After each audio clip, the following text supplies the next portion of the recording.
स्वागत है एक बार फिर से आपका। खबरदार में साइकिल चुनाव चिन्ह अखिलेश गुट का हो चुका है और अखिलेश यादव ने ट्वीट किया है कि साइकिल चलती जाएगी, लेकिन ये हम तस्वीर दिखा रहे हैं आपको जो चुनाव आयोग के फैसले के बाद की है। अखिलेश यादव अपने पिता मुलायम सिंह यादव से मिलने उनके घर पहुंचे थे। हालांकि शिवपाल भी वहां पर मौजूद थे, लेकिन ये तस्वीर एक्सक्लूसिव तस्वीर सिर्फ और सिर्फ जिसमें मुलायम सिंह यादव, अखिलेश यादव दोनों दिखाई दे रहे हैं। अखिलेश पहुंचे, पिता का इतना उन्होंने सम्मान किया। हालांकि आज पूरे दिन मुलायम सिंह यादव ने अपने दिल की बात कही, अपने पार्टी कार्यकर्ताओं से मिले और वहां उन्होंने कहा कि मेरा बेटा दूसरों की बात में आ गया है, दूसरों की बात सुन रहा है, दूसरों के कहने पर चल रहा है। लेकिन जो एक बड़ी लड़ाई थी पिता पुत्र में, समाजवादी पार्टी के चुनाव चिन्ह को लेकर, वो लड़ाई बेटे अखिलेश यादव ने जीती है। चुनाव आयोग ने फैसला उनके पक्ष में दिया है। दो बात इसको आप मान सकते हैं। पहला तो ये कि चुनाव चिन्ह अखिलेश को मिला, और दूसरा ये कि चुनाव आयोग ने साफ तौर पर यह भी कहा कि चुनाव चिन्ह अखिलेश का है तो अध्यक्ष, राष्ट्रीय अध्यक्ष भी वही हैं। फिलहाल रुख एक और बड़ी राजनीतिक खबर का जो पंजाब से 12 साल तक बीजेपी की तरफ से पंजाब की राजनीति में बल्लेबाजी करने वाले नवजोत सिंह सिद्धू ने कांग्रेस का हाथ थामकर अपनी नई पारी की शुरुआत कर दी है। सिद्धू ने बड़े ही गुपचुप ढंग से कांग्रेस का हाथ थामा, जिसकी सूचना कांग्रेस ने अपने ट्विटर अकाउंट से दी। इससे पहले सिद्धू ने राहुल गांधी से 4 दिन में 2 बार मुलाकात की थी। राहुल गांधी के साथ फोटो ट्वीट कर सिद्धू ने कांग्रेस ज्वाइन करने की घोषणा की, और इसके बाद आज नवजोत सिंह सिद्धू ने कांग्रेस पार्टी के हाथ को गले में लटकाए प्रेस कॉन्फ्रेंस की, जिसमें उन्होंने कांग्रेस की शान में कसीदे गढ़े और पढ़े और बीजेपी को जमकर कोसा भी। कांग्रेस में शामिल होने के बाद नवजोत सिंह सिद्धू ने आज तक से खास बातचीत की है। हमारे संवाददाता अशोक सिंघल ने सिद्धू से यह बात की। कांग्रेस में अब आप एमएलए ही बन के काम करना चाहते हैं या पदवी आपको चाहिए? डिप्टी सीएम, मुख्यमंत्री, कुछ तो बनना चाहते होंगे आप। पदवी की रट लगाए जा रहे हो बार बार। क्या घेरना चाहते हो मुझे? क्या चाहते हो? एक बात सवाल है सिद्धू साहब, जो लोगों के जहन में सवाल है, आदमी ने जहन में तुम डालना चाहते, मतलब बीजेपी जिम्मेवार मानते हैं बीजेपी को आप पंजाब की बदहाली के? ऐसे कह के मुझसे कुछ कहलवा लोगे? नहीं, मैं कहलवा नहीं रहा, सवाल बनता है ना। सुन ले मेरी बात, इसमें कोई सवाल ही नहीं। बीजेपी और मेरा एक ही बात थी। मैं कहता था मैं बादल साहब के साथ नहीं काम करूंगा, मुझे पंजाब के भविष्य के लिए ये खतरनाक लगता है। वो उन्होंने बादल साहब को चुना, अलायंस को चुना, मैंने पंजाब के हित को चुना। सिंपल बात है यार, 50 बार कितनी बार कहलाऊं? मेरा सवाल ये था, तो सिर्फ एमएलए बनके आप सिस्टम को सुधार देंगे या कुछ पद लेना पड़ेगा, मुख्यमंत्री, उप मुख्यमंत्री, तभी सिस्टम को सुधार सकते हैं जब आपके हाथ में पावर होगी? देखो यार, तुम पद से बड़े जुड़े हुए हो, मैं नहीं। आप भी जुड़े हो, आपने चुनाव लड़ना इसलिए स्वीकारा कि सिस्टम में आज? बिल्कुल नहीं। सिस्टम में आप निर्णय ले सकोगे तभी जिंदगी सुधार सकोगे ना लोगों की। एमएलए ले सकते हैं? क्यों नहीं लेता एमएलए? तुम एमएलए को क्या समझते? मंत्री के सामने अगर मुख्यमंत्री आप नहीं, फिर तुम कहीं और चले जा रहे हो। अरे भाई, एमएलए 1,50,000 लोगों का नुमाइंदा है। क्या समझते हो तुम एमएलए को? सिद्धू साहब, कंफर्टेबल हैं आप कांग्रेस में? क्योंकि आप कांग्रेस में राहुल गांधी को टारगेट किया आपने, मनमोहन सिंह को टारगेट किया। राहुल गांधी को आप बोलते थे पप्पू है, उसको स्कूल जाना चाहिए, स्कूल में जाके सीखना चाहिए, आपने ये बात कही थी। एक बात सुनो, पहले एक बात सुनो। हमें टोंगा पार्टी का 20 जगह पे तुम्हारा ये लाफ्टर चैलेंज लेके आके खड़े हो गए कांग्रेस वाले, उसमें क्या हो गया भाई? देखो, जिस पेड़ पे फल लगते हैं पत्थर उसी को लगते हैं, और कटाक्ष पॉलिटिक्स का हिस्सा है, समझे? पॉलिटिक्स का एक अभिन्न अंग है। कटाक्ष उसी पे होगा जो इंपॉर्टेंट है। मेरे ऊपर कटाक्ष हो, मैंने कहा ना, आज मेरी निजी लड़ाई नहीं है। कोई जितना मर्जी मेरे बारे में बोलता रहे। मैंने कोई रिजॉइंटर किया, आपको इंटरव्यू दी, आप 50 बार कहते हो तो एक बार मैंने बुलाया आपको। सिंपल बात है भाई, जो बात कहनी थी वो कह दी। कोई शौक नहीं है टीआरपीओ का, लोगों के पीछे भागने का। आपने कहा मनमोहन सिंह सरदार है कि नहीं है, मजबूर प्राइम मिनिस्टर हैं, आपको लगता नहीं उनके साथ बैठे? मैंने कहा असरदार सरदार बनना, वो बातें अलग हैं। तुम ऐसा करो, तुम राख को फोलते रहो, मुर्दे के बाल खींचते रहो, उसका वजन हल्का हो जाएगा। क्यों घूमते हो गुजरे हुए अतीत में? अतीत काल रूपी गाड़ी में बैठ के सिंगल साहब कहीं नहीं पहुंचो। अमरिंदर सिंह कुर्सी का भूखा, आपने कहा, उसने आपको कुछ बोला तो कंफर्ट है उनके साथ कैंपेन करेंगे? मेरी एक बात सुन। बात सिर्फ एक है कि पंजाब को नीतियों से उभारना है। सुखवीर ने कहा चला हुआ कारतूस है, उसके पहले कुछ नहीं है, वो कॉमेडी शो करते हैं, इसके अलावा कुछ नहीं, कॉमेडियन है। सुखवीर ने कहा, उनके पूरे परिवार ने कहा। पूछो कि जो 92 साल का आदमी है, 90 साल का, वो चला हुआ कारतूस होता है कि जो अपने यौवन भरपूर में हो वो चला हुआ कारतूस होता है। शुरलीबाज है, शुरलीबाज, झूठा है, गपौड़ी ऑफ द सेंचुरी है। मेरी वाइफ ने ये नाम दिया था उसको, निकल गया। जेटली साहब से क्यों नाराज रहते हैं आप? बिल्कुल भी नहीं। आपके राजनीतिक गुरु थे।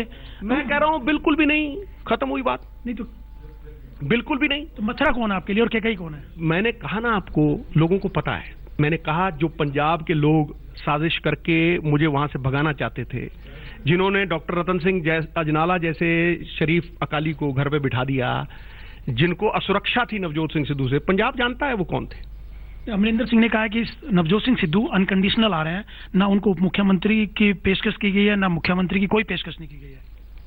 बिल्कुल सही कहा होगा उन्होंने, जो उन्होंने कहा होगा अपने आपको मान के कहा होगा। मैंने कुछ उस पर टिप्पणी की, तुम जबरदस्ती करवाओगे। एक खबर हो रहा है नवजोत सिंह सिद्धू साहब कि लंबी से आप चुनाव लड़ना चाहते थे, ऐसी खबरें हैं मीडिया में। इसीलिए अमरिंदर सिंह ने कहा कि मैं लड़ दूं, क्योंकि प्रकाश सिंह बादल के साथ जो चुनाव लड़ेगा, हारे या जीते, उसका कद बढ़ जाएगा।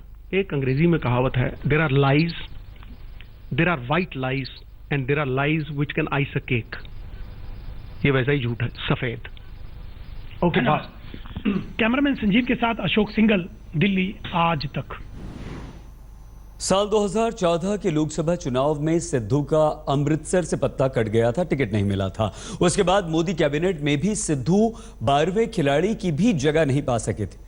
टीम मोदी में खुद के नजरअंदाज किए जाने से सिद्धू परेशान थे और इसके बाद राज्यसभा से इस्तीफा देकर सिद्धू ने सबको चौंका दिया था। लेकिन इससे भी ज्यादा चौंकाने वाली बात यह है कि बीजेपी में रहते हुए कांग्रेस को मुन्नी और राहुल गांधी को पप्पू कहने वाले नवजोत सिंह सिद्धू अब पंजाब में कांग्रेस के स्टार कैंपेनर होंगे और अमृतसर से चुनाव लड़ेंगे। राजनीति की पिच पर कब कौन सा खिलाड़ी किस करवट खड़ा हो बैठ जाए, सिद्धू इसके लेटेस्ट उदाहरण हैं। हालांकि अब वो भूल गए होंगे कि उन्होंने कांग्रेस पर कैसे कैसे कटाक्ष किए थे और इसीलिए हमने कांग्रेस के प्रति सिद्धू विचारधारा में आए बदलाव को दिखाने वाला ये विश्लेषण तैयार किया है। देखिए, आम आदमी त्राही त्राही कर रहा है, अरे माफ करना, पर हकीकत कह रहा हूं, कांग्रेस मुन्नी से ज्यादा बदनाम हो गई।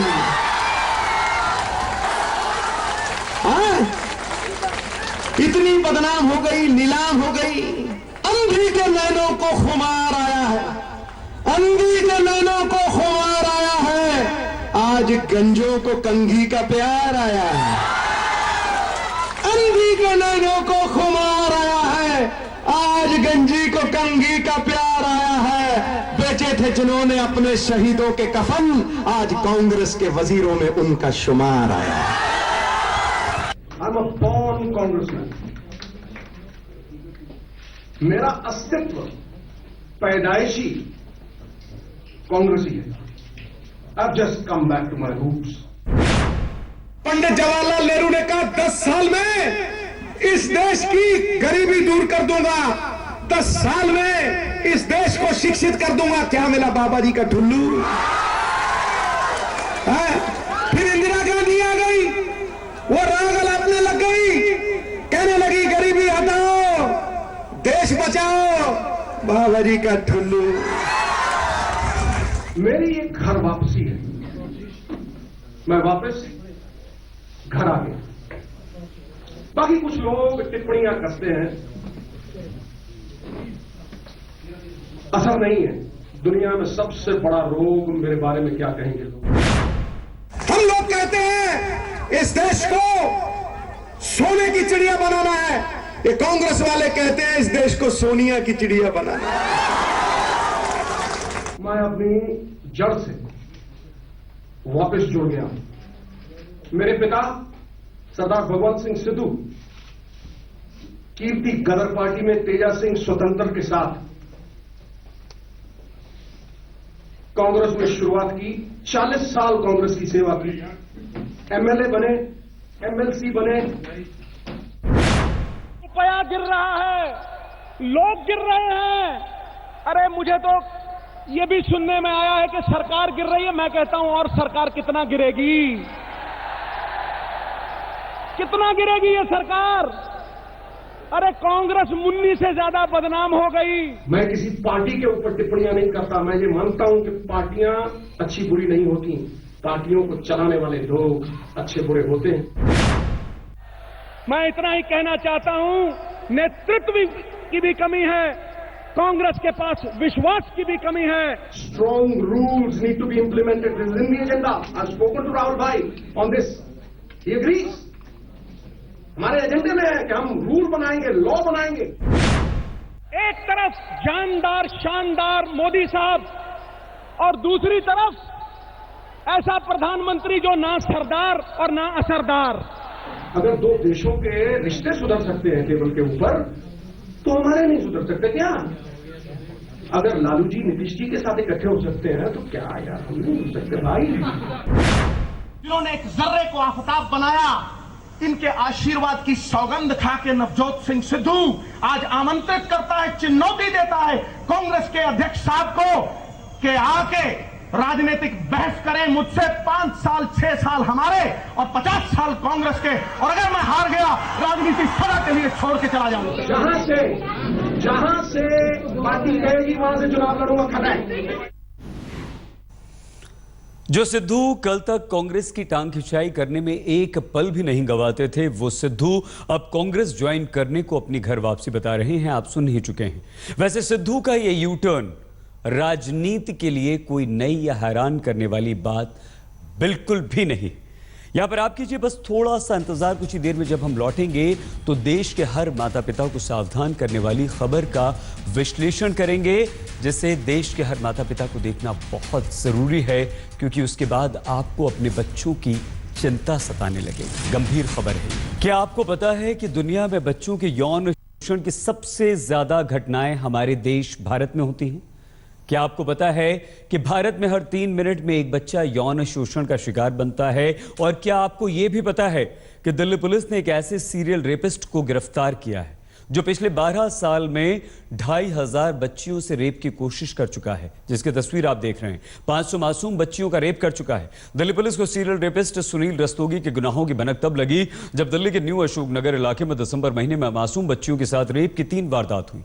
इन वारदात में रेपिस्ट का हालिया और वारदात को अंजाम देने का ढंग एक था। जनवरी में भी जब न्यू अशोक नगर इलाके में 2 बच्चियों के साथ रेप हुआ तो पुलिस सख्ते में आई, हरकत में आई। सीसीटीवी कैमरे में रिकॉर्ड सीरियल रेपिस्ट को एक पीड़ित बच्ची ने पहचान लिया। फिर गुप्त सूचना के आधार पर दिल्ली पुलिस ने सुनील को कोंडली गांव से गिरफ्तार किया। सीरियल रेपिस्ट 7 से 10 साल की बच्चियों को अपना शिकार बनाता था। अक्सर स्कूलों के बाहर बच्चियों की तलाश में खड़ा रहता था। अकेली बच्चियों को देखकर उनका पीछा करता था, कहता था तुम्हारे पापा बुला रहे हैं, कुछ सामान देना है। और इस तरह छोटी छोटी बच्चियां उसके झांसे में आ जाती थी और किसी सुनसान जगह पर ले जाकर ये बच्चियों से रेप करता था। यह कोई टीवी सीरियल की स्क्रिप्ट बिल्कुल नहीं है। इस सीरियल रेपिस्ट की सच्चाई है जो खुद अब अपना गुनाह कबूल कर चुका है। सीरियल रेपिस्ट सुनील के खुलासे समाज को बेहद डराने वाले हैं। यह खबर आपको, हमें, पूरे देश को झकझोर कर देने वाली खबर है। यह खबर सवाल भी उठाती है कि हमारे देश में बच्चों को सुरक्षित जीवन जीने का अधिकार है या नहीं। आंकड़े इस सवाल का बेहद भयानक जवाब देते हैं। बाल यौन हिंसा पर सरकार द्वारा कराई गई नेशनल स्टडी में शामिल देश के लगभग 53% बच्चों ने कहा कि वो कभी न कभी यौन हिंसा का शिकार बन चुके हैं। और इससे भी ज्यादा चिंता की बात यह है कि इनमें से केवल 3% मामलों में शिकायत दर्ज करवाई गई। यह तो सरकारी सर्वे और रिपोर्ट में सामने आया सच है। इसके अलावा नेशनल क्राइम रिकॉर्ड्स ब्यूरो के आंकड़े इस रिपोर्ट पर सच की मोहर लगाते हैं, जिनके अनुसार 2015 में बच्चों से बलात्कार के 13,766 मामले दर्ज किए गए। बच्चियों से यौन शोषण के 4,593 मामले सामने आए। बच्चियों से यौन हिंसा से जुड़े 11,335 मामले पुलिस तक पहुंचे। आप अंदाजा लगाइए, 2015 में बच्चियों को निर्वस्त्र करके हमला करने के 711 मामले भी दर्ज किए गए। इसके अलावा बच्चियों को घूरने और पीछा करने के 1,179 मामले दर्ज किए गए। यह हाल तो तब है जब 2012 में भारत में बच्चों को यौन हिंसा से बचाने वाला कानून बनाया गया ताकि बाल यौन शोषण के मामलों से निपटा जा सके। लेकिन हैरानी की बात यह है कि पॉक्सो के तहत पहला मामला दर्ज होने में ही 2 साल लग गए। एक सच यह भी है कि बच्चों के खिलाफ अपराध के सभी मामलों में पॉक्सो कानून की धाराएं नहीं लगाई जाती हैं, जिसका फायदा सुनील जैसे सीरियल रेपिस्ट उठाते हैं। प्लीज अपने बच्चों का बहुत बहुत ख्याल रखिएगा। जब भी वो बाहर जाएं, स्कूल जाएं, उन पर पूरी नजर जरूर रखिए। उनकी हिफाजत आपका और हमारा धर्म है, अधिकार है, कर्तव्य है। देखते रहिए।